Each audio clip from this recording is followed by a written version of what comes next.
Here's what they never tell you about retail profits. Most people think retail is simple. I just rent a space, I stock it, I put in stuff I like, post some social, and boom, customers line up and give me money. No, retail profit isn't luck, it's math. And if you don't know your numbers going in, or even right now, if you have a store, you'll never make it. Because profit is what's left after you paid for everything. And I mean everything. The inventory, the rent, the team, the marketing, the utilities, the conferences, the shrink, the returns, the markdowns, the credit card processing fees. And that's if you sell all the merchandise. Because you don't make money when you buy it, you only make money when you sell it.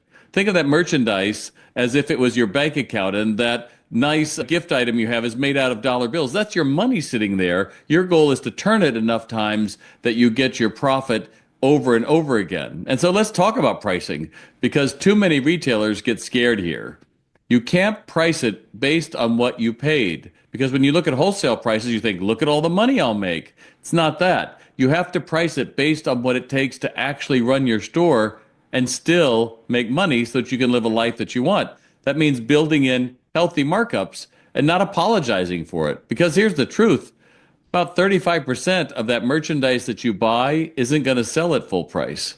You'll need to mark it down. Maybe you'll even lose money on it. So every item you do sell at full price has to cover that load. If you price it right, great. Otherwise, your best sellers just end up subsidizing your mistakes. You don't get to just stock what you like either. You have to stock what sells. That means doing the work, knowing your numbers, understanding your customers, understanding the need in your community for something different, not another gift store, another store that there are 4 or 5 of.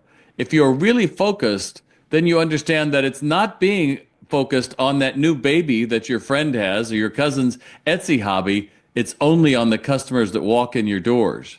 And here's another thing they don't tell you. You can't run a store with just one underpaid manager while you keep your day job. Paying somebody $30K to $50K to run the place without you in it, that's a disaster waiting to happen. Or worse, you work in it by yourself thinking, I can't afford to have other people. You can't do the work of 2 people or be 2 people. You can just think that you can do it. And customers notice that. Look, this is your money sitting on those shelves. If you're not hands-on from the beginning, how do you even know what success looks like? No one will care about making that next sale more than you. No one will hustle like you. And that's why if you're not willing to show up, work on the floor, and train your team how to sell the merchandise you buy, well, don't bother to open the doors.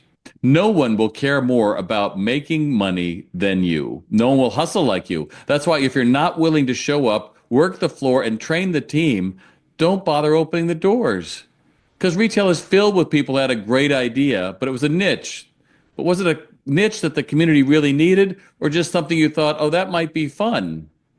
But when you do figure it out, when you do buy smart, you price it confidently, when you sell well and train your team to deliver an amazing customer experience, retail can be really powerful. You can build a structured business that works even when you're not on the floor. You can take a great draw. Your employees can build great careers, and your store can be known for service, not just merchandise. But it's hard work, but it's worth it.